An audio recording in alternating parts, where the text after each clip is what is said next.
Hola, ¿qué tal, compañeros y compañeras? En este vídeo vamos a analizar el examen EIR de 2022, celebrado el 21 de enero de 2023. Si eres uno de los que se presentó a este examen, nuestra enhorabuena, sea cual sea el resultado, ya que decidir prepararse y enfrentarse a esta prueba ya tiene un gran mérito, ya que es una prueba muy complicada. En este caso, este año ha sido un examen de dificultad alta, más o menos a lo que nos tienen acostumbrados desde el Ministerio de Sanidad en este examen, en estos exámenes tipo EIR. Pero sí que es verdad que ha sido un examen complicado, en el que sí que había bastantes preguntas, digamos, del temario, fáciles de contestar o si has estudiado, pues las sabes, pero también había un gran porcentaje de preguntas en el que necesitábamos una profundidad del estudio muy alta, ¿no? Haber ampliado bastante el temario con muchas guías de del ministerio y luego también pues de sociedades, muchas escalas, habértelas estudiado como en profundidad. Bueno, pues un estudio muy en profundidad y ampliado, ¿no? Y luego incluso también bastantes preguntas de estas que no hay por dónde cogerlas, ¿no? Entonces, al final este porcentaje de preguntas complicadas, aunque haya preguntas que sí que podamos contestar, pero ese porcentaje hace que sea un examen muy complicado sacar, digamos, unas puntuaciones altas, ¿no? Porque como nos restan negativos y al final hay que arriesgarse, pues, pues es verdad que es complicado, digamos, sacar una buena puntuación. Enhorabuena a los que lo habéis conseguido, ¿no? Por esto mismo, ¿no? Es un examen complicado, tiene muchísimo mérito sacar muchas netas, ¿no? Y entonces, pues enhorabuena, ¿vale? Y a los que no os haya ido como habéis esperado, pues os mando un abrazo enorme. Os mandamos muchísimo ánimo desde todo el equipo de una enfermería. Y bueno, y deciros pues que esto no es el final, ¿no? Ni es el final en tu preparación de leer, ni es tu final, ni es el final en tu carrera profesional si decides no volver a presentarte, ni es el final de la vida. O sea, ya está, esto es una opción más. Decidas lo que decidas a partir de ahora, bien decidido está, ¿vale? Entonces, bueno, pues vamos a analizar este examen más en detalle y espero pues bueno, pues que os guste este vídeo.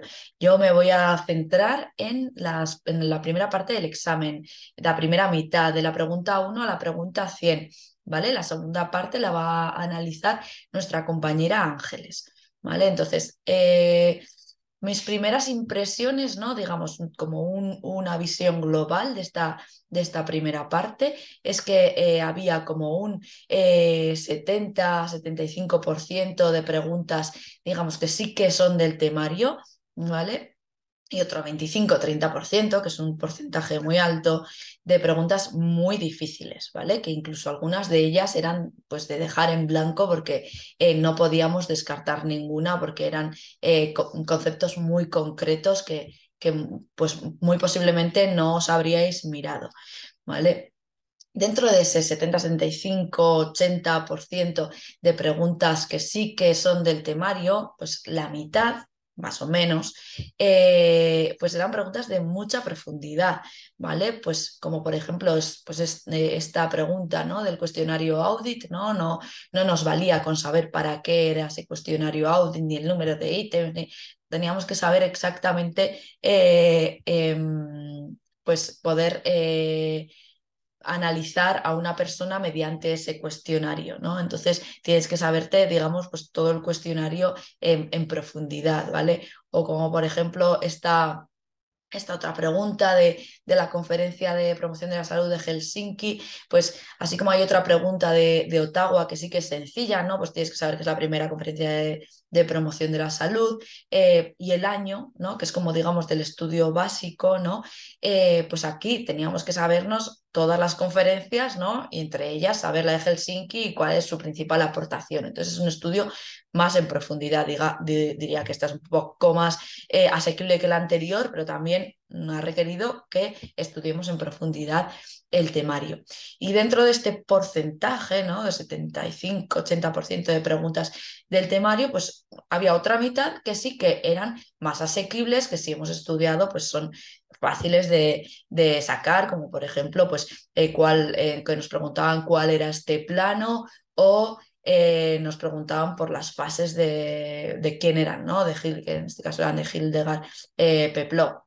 ¿Qué pasa? Que incluso en un examen, cuando la dificultad es tan alta, incluso las preguntas sencillas a veces se vuelven complicadas porque ya tenemos la cabeza a 1000 por hora. ¿Vale? Entonces, también lo digo porque igual dices, jo, pues tú también dices que era fácil, pues yo también la he fallado, ¿no? Pero eso, que es que luego hay que estar en esa situación y bueno, pues que al final estos son, digamos, impresiones generales, ¿vale? Y eso, y luego dentro de esas preguntas que digo que eran muy difíciles y que aunque puede parecer que no es un porcentaje muy alto, un 25% es un porcentaje bastante alto si lo que queremos es sacar una buena puntuación porque lo que queremos es sacar plaza, ¿no? Y que nos queremos diferenciar. Entonces eran muchas preguntas de este tipo en las que pues posiblemente no hayamos llegado a ellas, ¿no?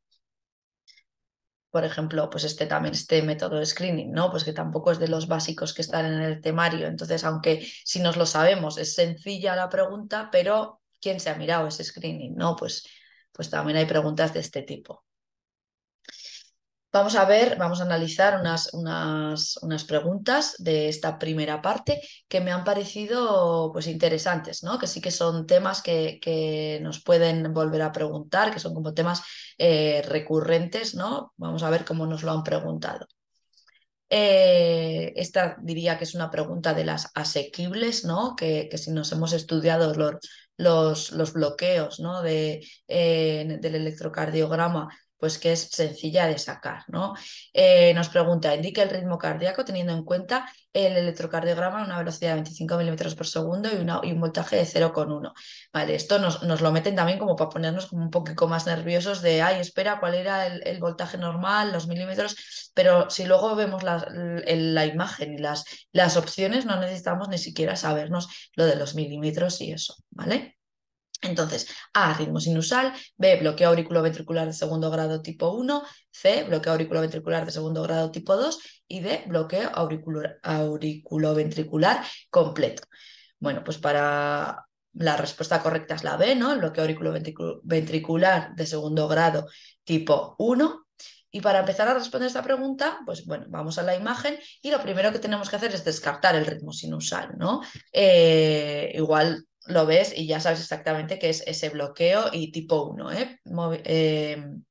Pero de segundo grado tipo 1.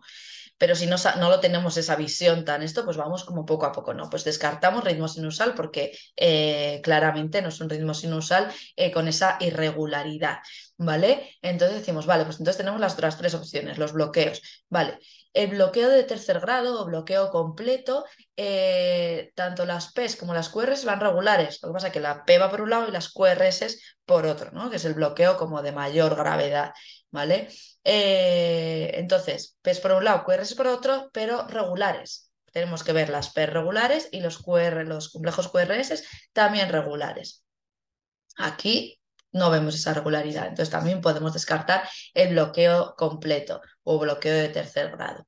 ¿Vale? Entonces, para diferenciar entre el bloqueo, tenemos las opciones que nos quedan bloqueo de segundo grado, ¿no? Pero tenemos que saber tipo 1 tipo 2. Pues para diferenciar uno de otro tenemos que fijarnos en la P, ¿no? Y en el intervalo PR, ¿vale? En el bloqueo de segundo grado tipo 1, el PR se va alargando y hasta que una P no conduce, ¿vale? Este bloqueo nos va avisando, ¿no? Por eso se le llama también Benkeback, ¿no? Y se dice el bloqueo bien que va, ¿vale? ¿Por qué? Porque como nos va avisando, pues no es tan grave. Es más grave el tipo 2 que el PR no va avisando, ¿no? Los PR son regulares y de repente una P no conduce, ¿vale? Entonces, nos fijamos en los PRs y vemos cómo tenemos aquí un PR, ¿no? Un poco alargado. Aquí se ha alargado un poco más y de repente una P que no conduce, ¿vale? Entonces volvemos, ¿no? Empieza otro. Este PR ya sería como digamos el normal, ¿no? Pero vemos que se va alargando más aquí este PR y una P que no conduce. Entonces confirmamos, es un bloqueo de segundo grado de tipo 1 porque el PR se va alargando hasta que hay Ps que no conducen, ¿vale? Si nos fijáramos solo aquí, pues igual nos podemos liar, ¿no? Porque aquí ya está alargado, pero pensar que aquí viene también más tira de ritmo que no estamos viendo, ¿no? Entonces empezamos aquí, que digamos que lo vemos desde el principio y confirmamos, pues, que es la opción B, bloqueo auriculoventricular de segundo grado tipo 1. Pasamos a la siguiente pregunta que he seleccionado. Atendiendo a la propuesta de indicadores comunes para la evaluación de estrategias de salud comunitaria y las acciones del Plan de Acción de Atención Primaria, el porcentaje de comunidades autónomas que tienen implantada la cartera de servicios autonómica de atención comunitaria sería de tipo, es una pregunta, ya le he enunciado como denso, ¿vale? Que tenemos que poner un poco la mente fría, ¿vale? Y ver qué me está preguntando, ¿no? Porque el enunciado es muy denso y nos podemos perder en él, ¿vale? Bueno, nos está preguntando por los indicadores de calidad, ¿vale? Y nos está diciendo que ese porcentaje de comunidades autónomas que tiene implantada la cartera de servicios, qué tipo de indicadores, ¿vale? Y no nos liamos con la propuesta de indicadores, la evaluación, ¿vale? ¿Qué me está preguntando? Por los tipos de indicadores. De, de los tipos de indicadores de calidad, ¿vale? Entonces me voy a centrar, ¿vale? A, de estructura, B, de proceso, C, de resultado, D, de eficacia, ¿vale? Entonces, para ello tenemos que sabernos, la opción correcta es de estructura, tenemos que sabernos los tipos de indicadores, ¿vale? Y no tenemos que sabernos solamente, pues, estructura, proceso, resultado, sino que tenemos que saber entender qué significa cada uno. Y entendiendo qué significa cada uno, podemos sacar la pregunta, ¿vale? No tenemos que sabernos esta estrategia de salud comunitaria y los indicadores, no. Realmente nos están, por lo que nos están preguntando es que a ver si entendemos bien qué es un indicador de estructura, qué es un indicador de proceso y qué es un indicador de resultado, ¿vale? Entonces, vamos a ver un poco los indicadores de calidad y así la vamos a entender. Según habéis visto en Abedia, la calidad sanitaria puede valorarse según los aspectos que la integran: estructura, proceso y resultado. Entonces, estos indicadores van a estar basados en estos aspectos, ¿vale? Indicadores de estructura serían esas medidas mide la disponibilidad y el acceso a recursos, políticas y organización. Es decir, estructura, digamos, del sistema de salud, ¿vale? En esta pregunta nos estaba preguntando por el porcentaje de comunidades autónomas que tiene implantada una cartera de servicios. Me da igual cuál. Nos está hablando de atención primaria, pero es que me da igual cuál. Nos está preguntando por si la tienen implantada, es decir, la estructura. No es un indicador de proceso en el que nos están preguntando, lo que mide es cómo se está realizando, ¿no? Esa cartera de servicios que está implantada, cómo se está llevando a cabo, ¿no? Eso sería un indicador de proceso. Indicador de resultado, ¿cuál es la consecuencia, tanto en profesionales, en paciente, en usuario, ¿no? ¿Cuál es la consecuencia de que eso esté implantado, ¿no? Ya sea en beneficio, en satisfacción, ¿vale? Pero es resultado, consecuencia, ¿vale? Y aquí nos estaban preguntando por porcentaje de comunidades autónomas que tiene implantada esta cartera de servicios, estructura, ¿no? Si ese recurso está, ¿no? Existe dentro de la estructura del sistema de salud. Por tanto, a lo que voy, que en una pregunta así que es tan densa, que nos centremos en qué quieren que sepamos, ¿no? No tanto nos liemos en plan de, pues yo no he mirado bien esta estrategia, no, es que no nos están preguntando por la estrategia, sino que quieren que diferenciemos qué es un indicador de estructura, ¿vale? Y esto, más que memorizar, es entender, ¿vale? Pasamos a la siguiente pregunta, del sistema GRADE, un sistema de evaluación digamos, de las recomendaciones, ¿no? En las guías de práctica clínica. Es el sistema más utilizado en nuestro país y por ello es un sistema que nos preguntan bastante. El sistema GRADE considera como recomendación fuerte A. Para los pacientes, la mayoría de las personas estarían de acuerdo con la acción recomendada, pero un número importante de ellos no. B. Para los gestores existe necesidad de un debate importante y la participación de los grupos de interés. C. Para los clínicos, la mayoría de los pacientes deberían recibir la intervención recomendada.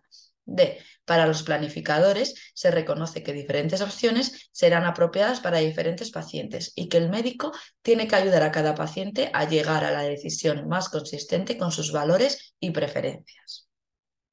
En esta pregunta, bueno, vamos a ver cuál es la respuesta correcta, que es la C, ¿vale? Para los clínicos, la mayoría de los pacientes deberían recibir la intervención recomendada.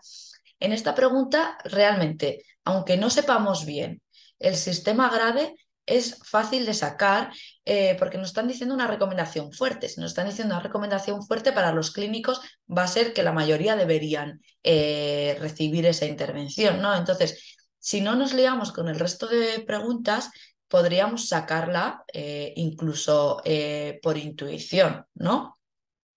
Pero es que además lo que tenemos que saber del sistema GRADE es que no solamente las recomendaciones, digamos, tanto si es fuerte como es débil, ¿no? Una recomendación en una guía práctica clínica se va a basar no solamente en la evidencia, en la evidencia más actualizada, que también, sino en la percepción de los pacientes, ¿vale? Tiene en cuenta la opinión, la percepción de los pacientes, ¿no? La evidencia, ¿no? Y las preferencias de los profesionales, ¿vale? Y también a nivel económico de los gestores y los planificadores, ¿no? Tiene en cuenta, digamos, el criterio de los tres, ¿no? Digamos, pacientes, profesionales y gestores, ¿vale? Y en el resto de opciones, si estamos hablando de una recomendación fuerte, en ninguna de las otras opciones, digamos que es que apoye esa intervención, ¿no? Dice, para los pacientes, la mayoría de las personas estarían de acuerdo, pero un número importante de ellos no. Entonces no puede ser una recomendación fuerte, ¿no? Si muchas personas no están de acuerdo. Para los gestores dicen que existe un debate importante, entonces ya no sería una recomendación fuerte, ¿vale? Y para los planificadores, pues reconocen que existen diferentes opciones, entonces tampoco recomienda fuertemente esa intervención, ¿no? Entonces, por lo que os digo, esta pregunta se puede, digamos, sacar un poco con sentido común, ¿vale? Pero aparte, pues tenemos que saber el sistema GRADE, que es un sistema de clasificación de la evidencia más utilizada en España. Es un sistema utilizado en las guías de práctica clínica y la fuerza de las recomendaciones, lo que digo, esto es como lo más característico de GRADE, ¿no? Que se apoya tanto en la calidad de la evidencia, balance entre riesgos y beneficios, preferencias de pacientes y profesionales y consumo de recursos o costes, ¿no? Esto más visión, digamos, gestora, ¿vale? O sea, tiene en cuenta todos estos criterios, no solamente la calidad de la evidencia, ¿vale? Y luego se divide las recomendaciones en fuertes o grado 1 o débiles grado 2, ya sea a favor o en contra. Puede ser a favor, en contra, perdón, fuerte a favor o fuerte en contra, o débil a favor, débil en contra, ¿vale? Hay como esas cuatro opciones, ¿vale? Teniendo en cuenta estos cuatro criterios. Pasamos a la siguiente pregunta. ¿A qué se refiere un recurso reconocido como favorable para mantener o mejorar la salud desde la perspectiva de las personas implicadas? A, activo, B, recurso, C, proceso de empoderamiento, D, producto saludable. La opción correcta es activo. Esta es una de las preguntas, digamos, que está dentro del temario, pero que has tenido que profundizar y no, digamos, de esas difíciles, complicadísimas, ¿vale? Es verdad que es un tema actualizado, esto de activo en salud, es un concepto más novedoso, ¿vale? Pero es, digamos, que si estudias en profundidad, esta pregunta pues no era complicada, no era, era rebuscada, digamos, de que es algo novedoso, ¿no? Y no todo el mundo puede que se lo haya estudiado, ¿vale? Pero si te lo has estudiado es fácil de contestar. ¿Me explico? Pero claro, te lo has tenido que estudiar, ¿no? Que igual no, no lo tenías, digamos, en tus apuntes. Entonces, lo interesante de, de lo que es un activo en salud está en esto, ¿no? En esto que he puesto en negrita, desde la perspectiva de las personas implicadas, ¿vale? Es un recurso para la salud de las personas, pero lo tiene que considerar la persona implicada, ¿vale? O sea, yo puedo considerar que mi centro de salud no es un activo en salud, ¿vale? ¿Por qué no? Porque no nos ayuda a la comunidad, pues porque no nos atienden cuando necesitamos, porque no nos dan, porque nos atienden mal, por lo que sea. Es totalmente subjetivo, porque es lo que la comunidad entiende como que es bueno para su salud, ¿vale? Por eso, en esta pregunta, si sabías lo que era activo, no era complicado porque nos marca aquí, ¿no? Desde la perspectiva de las personas implicadas. Entonces, esa era la clave para saber qué era la respuesta A. Pero lo que digo, es un concepto más novedoso, igual no todo el mundo lo sabía. Entonces, ¿qué son los activos para la salud? Es cualquier factor o recurso que los ciudadanos de una comunidad consideran importantes para su salud. Son recursos que mejoran la capacidad de las personas, grupos, comunidades, poblaciones, sistemas sociales e instituciones para mantener y sostener la salud y el bienestar y les ayuda a reducir las desigualdades en salud, ¿vale? Pero con la clave de que tienen que considerarlo la propia persona, no lo dice el sanitario, esto es un activo en salud para ti, no, lo tiene que considerar la propia comunidad, ¿vale? Y los tipos de activos no todo van a ser cosas relacionadas directamente con la salud, ¿vale? Porque pueden ser también, por ejemplo, yo qué sé, pues la biblioteca, ¿no? Pues mejora, digamos, el acceso a la educación, a la cultura, entonces eso es bueno para la salud mental de las personas y eso la comunidad puede considerar que es un activo en salud, ¿vale? No siempre son, digamos, cosas relacionadas directamente con el sistema sanitario. ¿Vale? Todos estos tipos de activos pueden ser personas, asociaciones, instituciones, espacios físicos, economía de la comunidad y la cultura de la comunidad también. Pasamos a la siguiente pregunta. ¿Cuál de las siguientes es una prueba de ejecución a utilizar de forma preferente para la detección precoz de fragilidad en la consulta de la enfermera de familia? La fragilidad es un tema también que cada vez se está preguntando más porque es un tema cada vez más importante, digamos, para los servicios sanitarios, para la atención a los pacientes, ¿no? Cada vez pues, el envejecimiento de la población está haciendo que haya personas que necesitan una atención más proactiva y más individualizada, ¿no? Y dentro de todo esto, ¿no? De los planes de paciente pluripatológico, está el concepto de fragilidad. Entonces, es un tema muy actual y que por ello, pues nos están preguntando y por eso he seleccionado esta pregunta porque es un tema que tenemos que ampliar cuando estamos estudiando, ¿vale? Por ser un tema muy preguntable. Entonces, ¿cuáles de las siguientes pruebas es una prueba de ejecución? A. Prueba corta de desempeño físico o Short Physical Performance Battery. Prueba levántate y anda seriado o test Get Up and Go. C. Escalas Selfie. D. Escala Frame. Vale. La respuesta correcta era la A. ¿Vale? Esta escala es la recomendada por el Sistema Nacional de Salud, ¿vale? Para la detección de la fragilidad. Está incluida en la actualización del documento de consenso sobre la prevención de la fragilidad en la persona mayor y consta de 3 test diferentes, ¿vale? Esto lo quería decirlo primero porque claramente pues, es esa respuesta porque es la que recomienda el Sistema Nacional de Salud. Pero si analizamos bien la pregunta, nos están preguntando por una prueba de ejecución, ¿vale? Entonces aquí ya podemos descartar, si no sabemos las escalas de la fragilidad, podemos descartar tanto la C como la D, ya que no son pruebas de ejecución, ¿vale? Pero para esto, pues hemos tenido que hacer un estudio en profundidad del temario, es lo que decía. A lo que me refería al principio, no es una pregunta muy complicada en cuanto a la pregunta en sí, pero sí de haber estudiado muy en profundidad, porque si no, no te suena ninguna de estas escalas, ¿vale? Y además, lo que digo, como es un tema muy actualizado, pues bueno. no todo el mundo igual se lo ha estudiado, ¿no?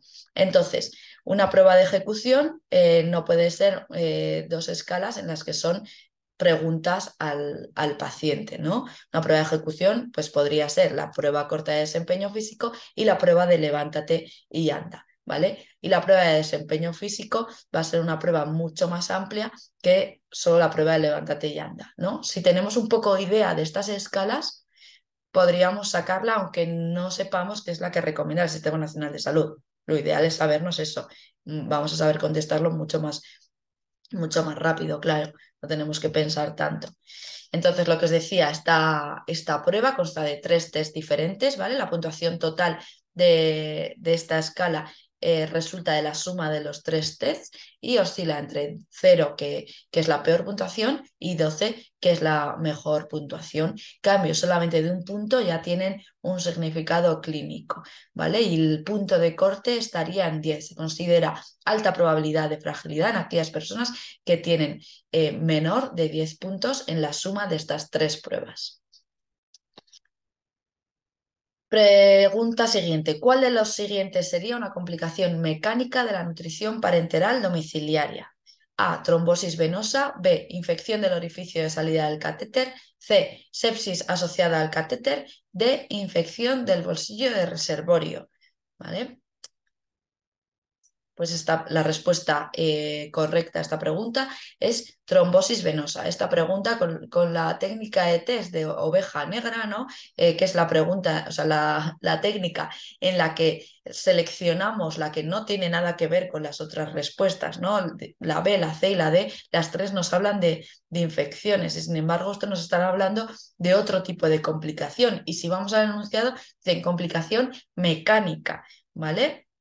Entonces, está más que sabernos todas las complicaciones, ¿no? de la nutrición parenteral, podemos sacar que es la trombosis venosa porque es la única complicación mecánica que existe entre las opciones. El resto son infecciones y eso no son complicaciones mecánicas, ¿vale?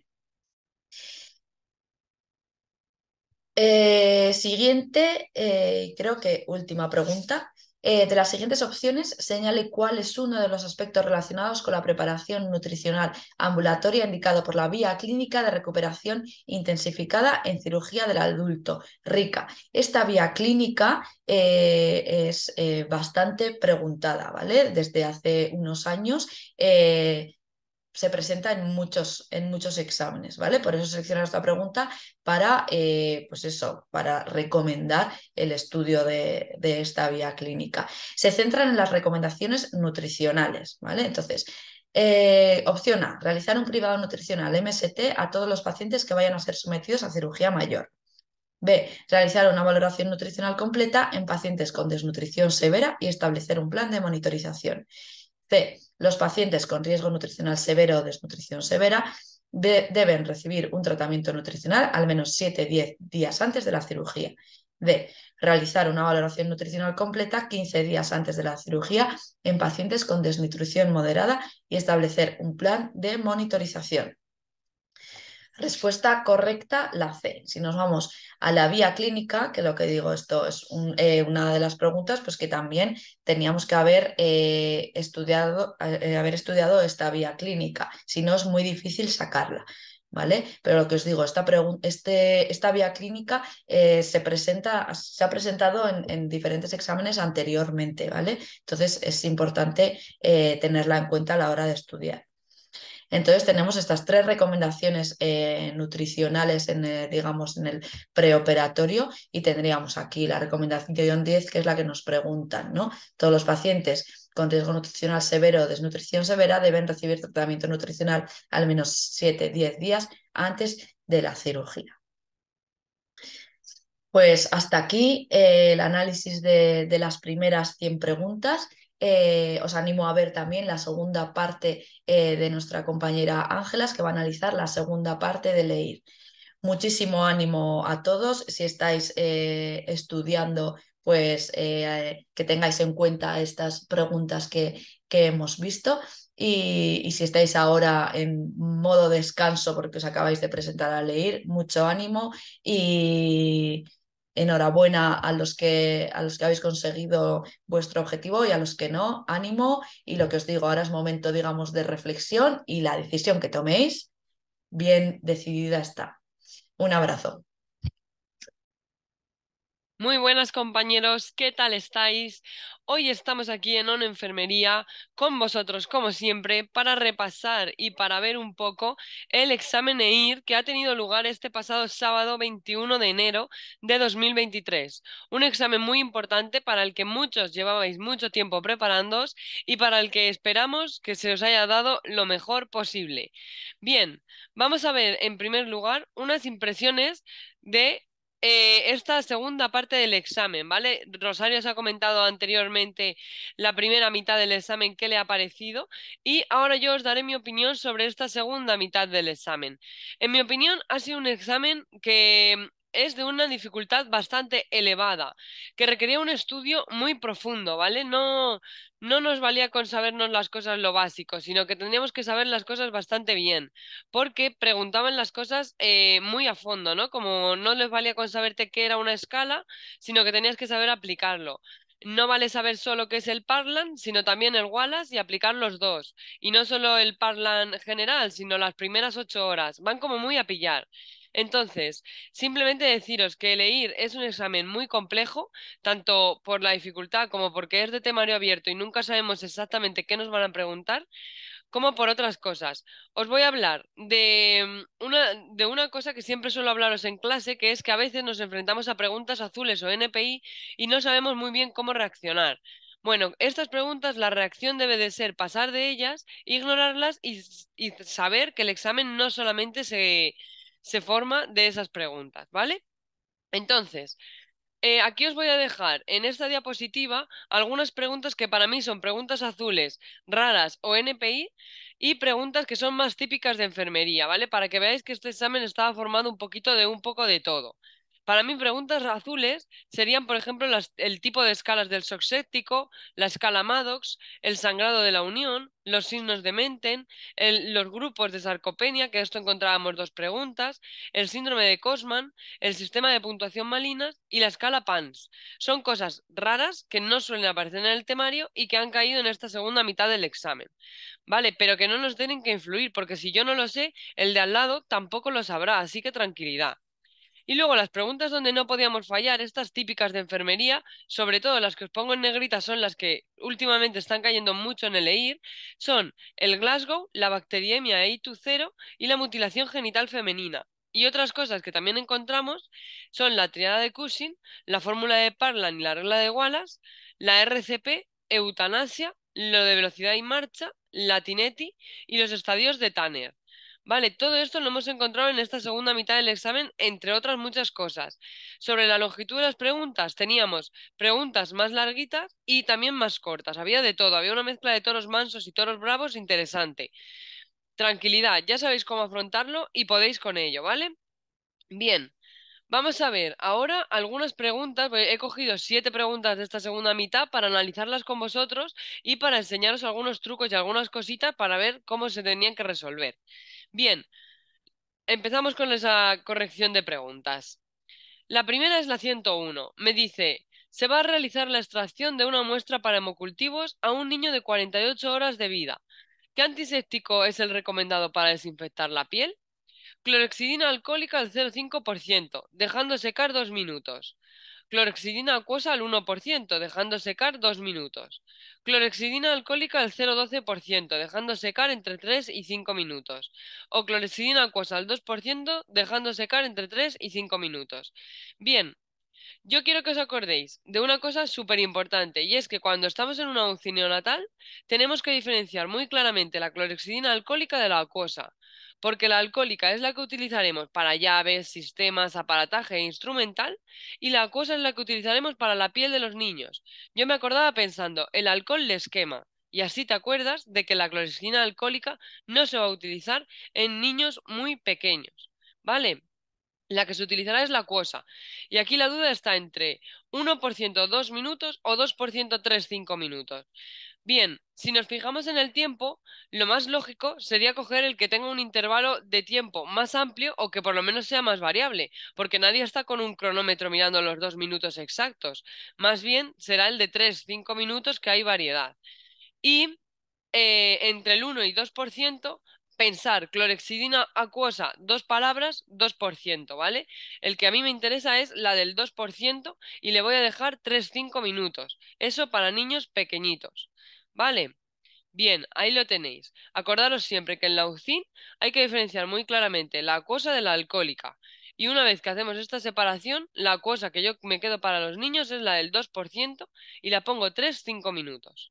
Muy bien, vamos a ver la siguiente pregunta.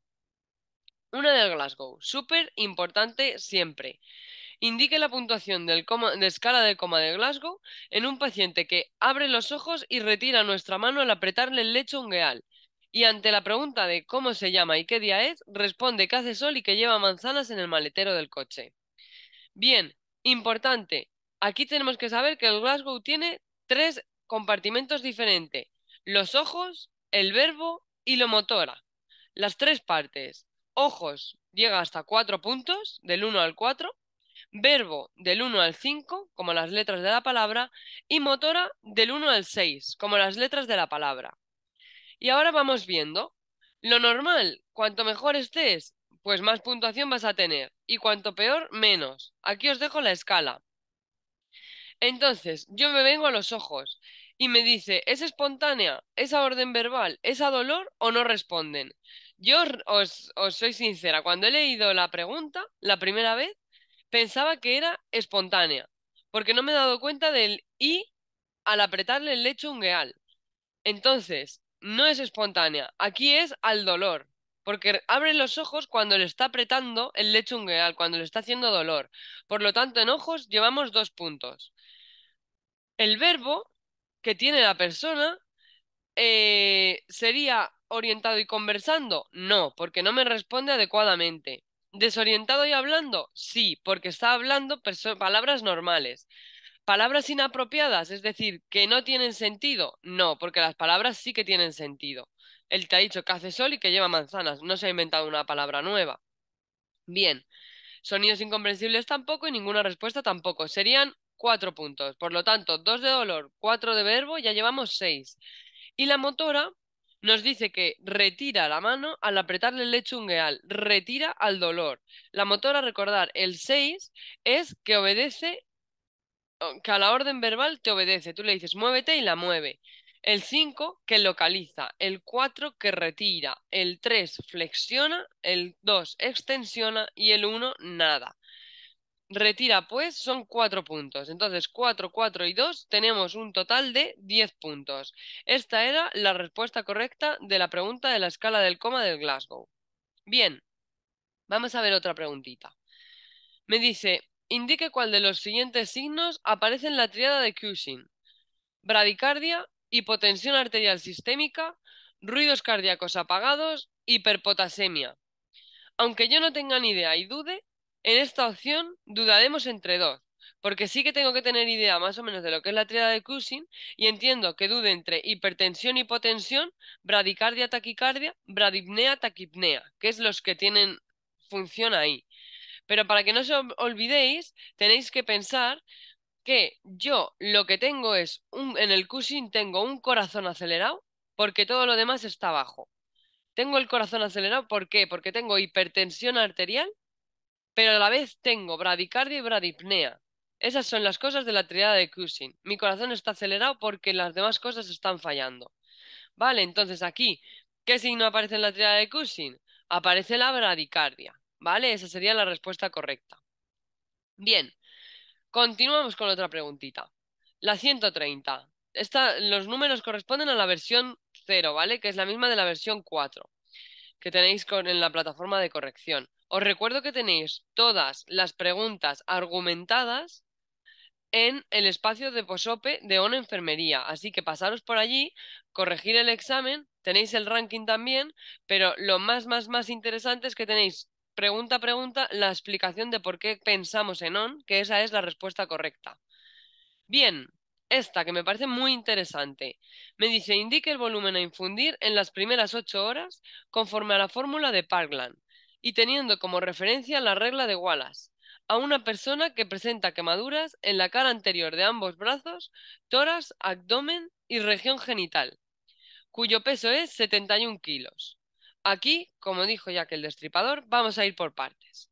Primero, tenemos que saber que la fórmula de Parkland es 4, acordaros, la K de 4, si viene Mickey se saca los ojos, por el peso por la superficie corporal quemada. Yo tengo ya el 4, tengo ya el peso que son 71 y me falta la superficie corporal quemada. Por lo tanto, hay que calcular esa superficie y lo hacemos con la regla de Wallace. La regla de Wallace, que es la de los 9. Y en los 9 son este dibujito de aquí. Este dibujito de aquí que tenéis que pensar que es como un baile. Los brazos son 4,5, cabeza, tórax, abdomen 9, piernas 9 y genitales 1. Pensar que a Wallace los genitales no le importaban casi nada y por eso les puso un 1, ¿vale? Entonces, 4,5, 9, 9, 9, 9 y 1. Y ahora, de lo que me está diciendo, cara anterior de ambos brazos, 4,5 y 4,5, 9. Tórax, 9. Abdomen, 9. Y genitales, 1. 4,5 y 4,5, 9. Más 9, 18. Más 9, 27. Más 1, 28. Superficie corporal quemada, 28%, ¿vale? Ahí lo tenéis. Bien. Y ahora lo aplicamos en la de Parkland. Hemos dicho que es 4 por 71 por la superficie corporal quemada, que hemos dicho que son 28. Por lo tanto, son 7.952 mililitros. Pero ojo, no nos podemos quedar aquí. Hay que ver más allá. ¿Por qué? Porque resulta que la fórmula de Parkland no nos dice la cantidad, nos dice la cantidad en 24 horas. Y esta cantidad, la mitad se meterá en las primeras 8 horas y la otra mitad en las siguientes 16 horas. Entonces, ¿qué cantidad yo pongo en las primeras 8 horas? ¿Qué es lo que me está preguntando? Pues la mitad, que son 3.976 mililitros. Esa es la opción correcta a esta pregunta, ¿vale? Bien, espero que la hayáis acertado. Es una pregunta larga, pero es una pregunta muy buena para la gente que habéis estudiado y que sabíais tanto la regla de Wallace como la fórmula de Parkland. Tal vez, si veis, yo esta pregunta, si veis que os satura mucho en la primera vuelta, pues yo me la marcaría de rosa y la dejaría para la segunda, con más tiempo, hacerla. Y así no le quito tiempo a las preguntas de la primera vuelta, porque es un ejercicio que se tarda un poco en sacar.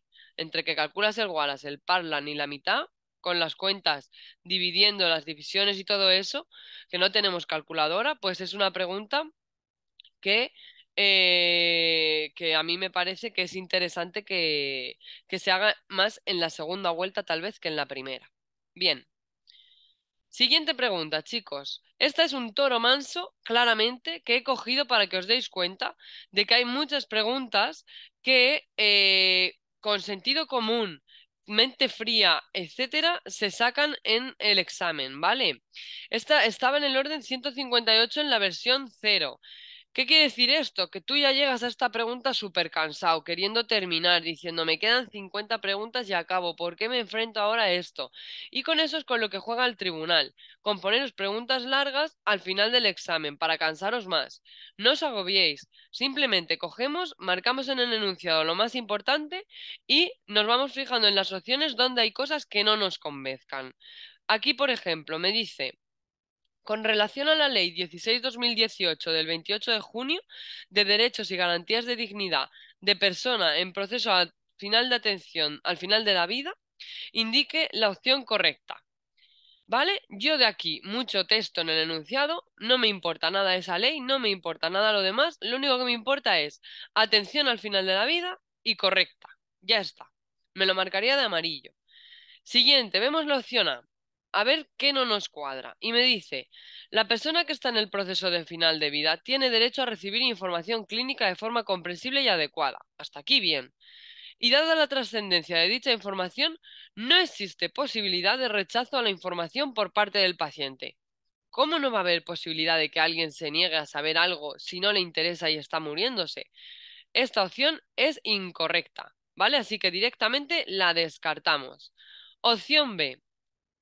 En el proceso final de vida, en el caso de contradicción entre lo que manifiesta el paciente no incapacitado y su representante legal, prevalece siempre la voluntad del primero, adecuándose la actuación sanitaria según los deseos del paciente. Ahí hay una palabra que no me gusta nada, que es siempre, ¿vale? El siempre ya sabéis que os digo que es súper taxativo, que muchas veces no es correcto por llevar el siempre, pero que tenemos que tener cuidado porque los tribunales estos lo saben y luego nos plantan un siempre que es verdad. Entonces vamos a pensar, a traducir esto al castellano y a ver si es verdad o no. Al final de la vida, si hay un conflicto entre lo que quiere el paciente, que no está incapacitado, es un paciente completamente capacitado, y su representante legal, ¿quién prevalece la voluntad? Pues obviamente prevalece la voluntad del paciente porque no está incapacitado, por lo tanto, siempre prevalece la voluntad del paciente. Esta opción pinta bien. Vamos a ver la C. Las personas menores de edad en el proceso de final de vida que no sean capaces ni intelectual ni emocionalmente de comprender, tienen derecho a recibir información sobre su enfermedad y alternativas terapéuticas adaptado a su edad y comprensión. Esto me parece correcto. Y ahora dice, sin la posibilidad legal de emitir su opinión, que será recabada a su representante legal. Esto no me parece correcto, porque ¿cómo no va a tener el niño posibilidad ni siquiera de dar su opinión? Pues esa yo la descartaría. Y la D me dice, toda persona que está en el proceso final de vida tiene derecho ético y legal de rechazar intervenciones sanitarias que se le propongan tras ser informado, a pesar de que ello pueda suponer un riesgo para su vida, y a solicitar la interrupción de los tratamientos ya instaurados siempre que coincida tal decisión con el criterio clínico. Yo aquí lo veo todo correcto hasta el siempre, porque a lo mejor la persona no está de acuerdo con el criterio clínico. Es que si la persona está de acuerdo con el criterio clínico, obviamente no va a rechazar los tratamientos. Entonces, esta tampoco me cuadra. La que me cuadra aquí es la B. Y la que es correcta, chicos, es la B. Entonces, hay que leer, hay que pensar y hay que descartar. Esta pregunta, si llegáis muy cansados en la primera vuelta y os quedan todavía muchas preguntas por hacer, rosita y a la segunda vuelta. No pasa nada. Lo leéis con más calma. En la segunda vuelta, el leer es un examen que como dura 4 horas, os dejan ir al baño. Pues hacéis vuestra primera vuelta, os vais al baño aunque no tengáis necesidad ninguna de ir al baño, simplemente por el paseíto, en el baño os relajáis un poco, volvéis al examen y retomáis el examen. Y yo como os recomiendo hacer la segunda vuelta es, en lugar de la pregunta 1 a la 200, hacerlo de la pregunta 200 a la 1, porque la primera vuelta hemos llegado a esa 200 más cansados. Y así la segunda vuelta leemos la 200 más atentos, después de este pequeño descanso que nos tomamos en el EIR. Vale, si os lleváis cosas para comer, pues aprovechar para comeroslas en ese descansito, coger un poco de fuerza y seguimos. Esto es una pelea continua, pero aquí los ganadores sois vosotros, que no se os olvide. Bien, vamos a seguir. Señalen la respuesta correcta con relación al ciclo ovárico. Los niveles de progesterona son altos en la fase folicular. Los niveles de FSH y LH descienden durante la fase de funcionamiento del cuerpo lúteo. Tras la ovulación se produce un pico de FSH. Durante la ovulación se presentan niveles bajos de FSH y LH y concentraciones altas de estrógenos y progesterona.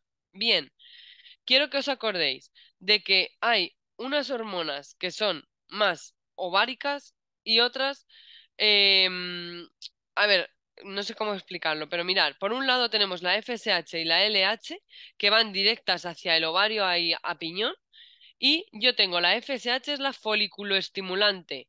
Su mismo nombre nos dice lo que hace. ¿En qué fase va a trabajar más? Pues va a trabajar más en la fase folicular.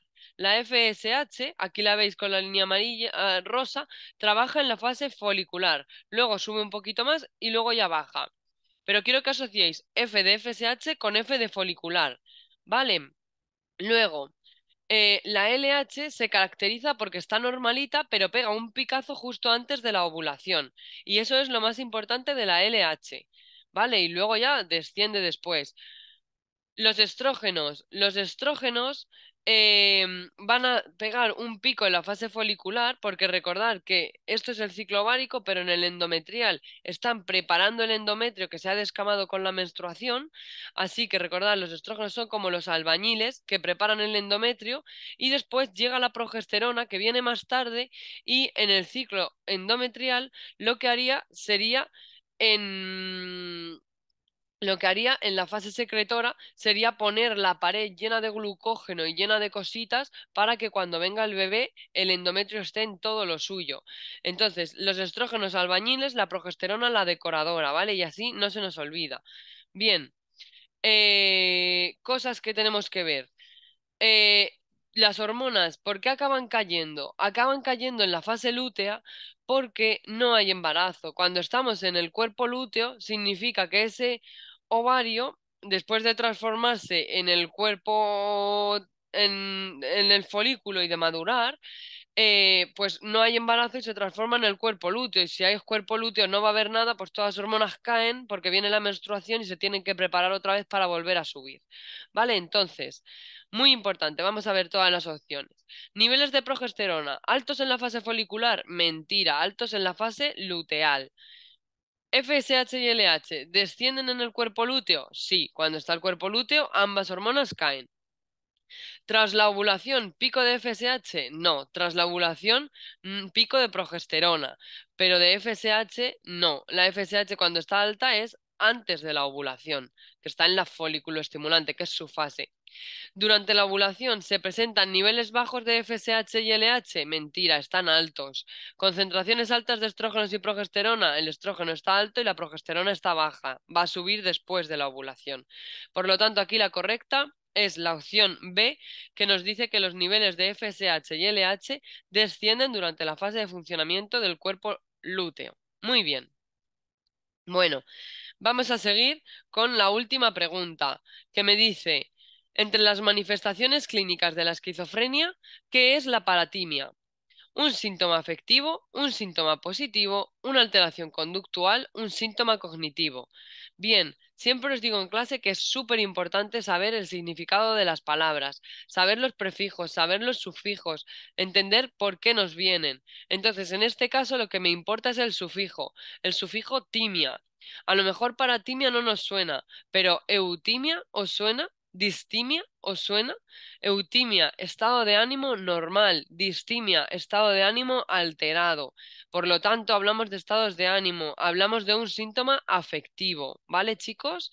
Bueno, espero que no hayáis caído en esta y que hayáis caído en el significado de la palabra. Yo os recomiendo que tengáis en vuestra libreta de oro una lista de prefijos y sufijos importantes, de prefijos y sufijos que debemos conocer antes del examen. En el tema de psiquiatría hay un montón de prefijos y sufijos que son súper importantes porque nos ayudan a sacar preguntas el día del examen. Así que prestarles muchísima atención.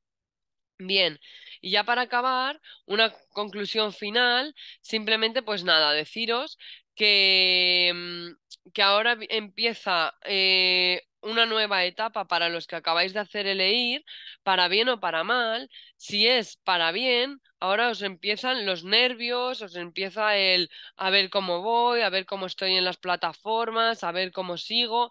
Os recomiendo mucha tranquilidad. Recordar que los rankings son solo estimaciones, que el puesto oficial lo sabe el ministerio y lo tendréis cuando lo publique el ministerio, así que tranquilidad.